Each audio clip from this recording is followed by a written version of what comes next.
माँ, माँ। अरे क्या माँ माँ कर रहा है? बकरी का बच्चा है क्या? अरे माँ, मजाक छोड़ो। मुझे फाइनली वो मेन चौराहे वाली दुकान मिल गई है। अब देखना, आपका बेटा दुगनी स्पीड से पैसा कमाएगा। उफ़, ये क्या? मेरी ऑनलाइन मेकअप क्लास चल रही है। इतनी जोर से क्यों बोल रहे हो आप दोनों? अरे मेरी धर्म पत्नी जी, मेकअप क्लास बाद में करना।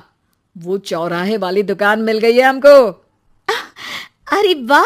रुको, मैं अपनी माँ को फोन लगाकर बता देती हूँ।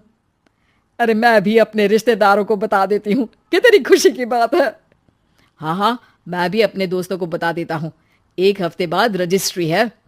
बस, घर में खुशी का मौका था। उन तीनों ने अपने अपने फोन उठाए और लोगों में बात फैलाना शुरू कर दिया। और रही सही कसर, श्वेता बहू ने अपने पड़ोस में सबको बताकर कर दी। अरे वर्मा आंटी, अब हम भी जल्दी कार ले लेंगे। घर का रेनोवेशन होगा और ठाट से रहेंगे हम भी। अरे, ऐसा क्या हुआ? लॉटरी बाटरी लग गई है क्या? अरे, इस बार चौराहे वाली मॉल में हमको भी दुकान मिल गई है। दुकान नंबर 21, जो एकदम चौराहे पर है। अब ग्राहक बढ़ेंगे तो आमदनी भी बढ़ेगी ही ना। अरे वाह, कितनी खुशी की बात है। मैं बहुत खुश हूँ तुम्हें इतना खुश देख के।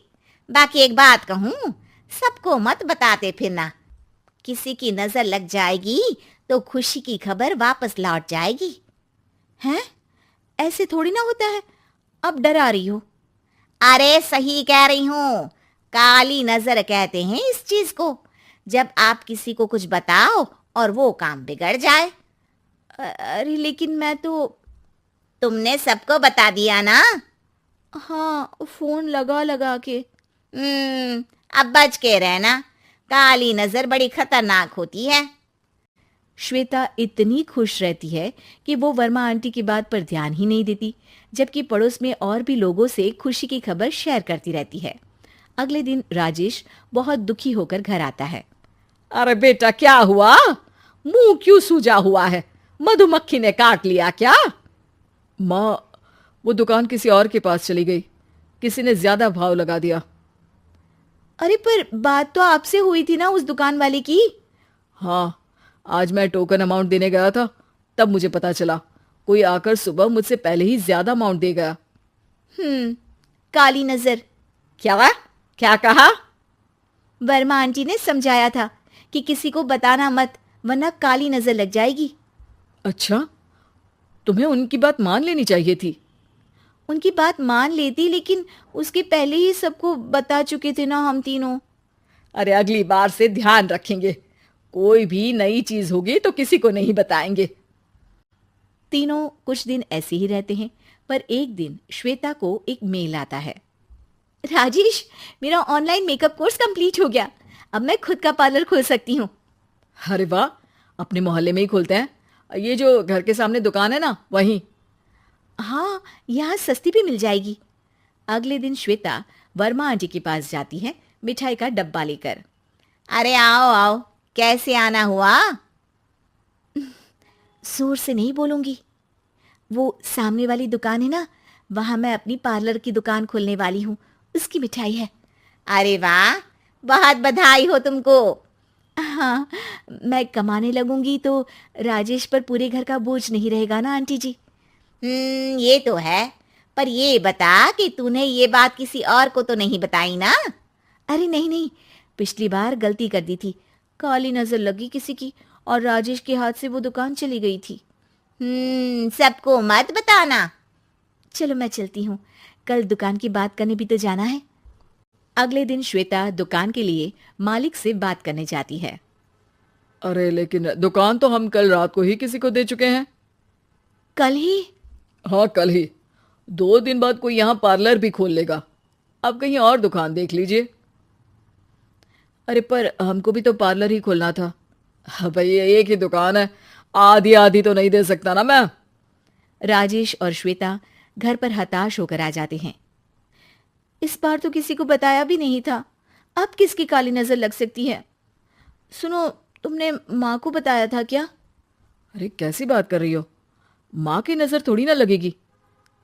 पक्का तुमने किसी को नहीं बताया था ना? सिर्फ वर्मा आंटी को बताया था।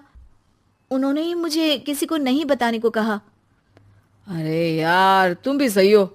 मेरी माँ को नहीं बताने को कह रही हो, पर वर्मा आंटी को बताना तुम्हें जरूरी लगा। अरे वर्मा आंटी ने ही तो काली नजर के बारे में बताया था ना, वो हमेशा हमारा भला ही तो चाहती हैं। मेरी माँ भी हमारा भला ही चाहती है। अरे पर चिल्ला क्यों रहे हो?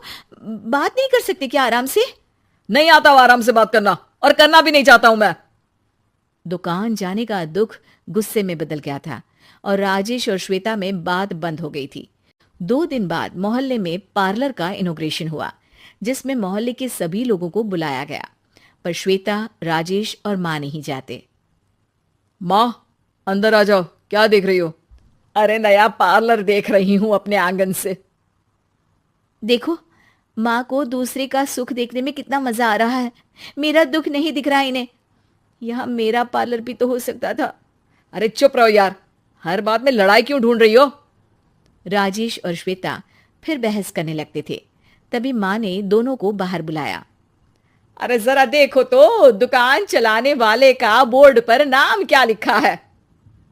श्रुति वर्मा। गाड़ी निकाले बेटा, हमें कहीं जाना है। काली नजर का इलाज कराने? राजेश अपनी बाइक निकालता है। तीनों ट्रिपलिंग कर रहे हैं। माँ राजेश को उस मॉल वाली दुकान पर लेकर जाती है जहां राजेश अपनी दुकान खोलने वाला था।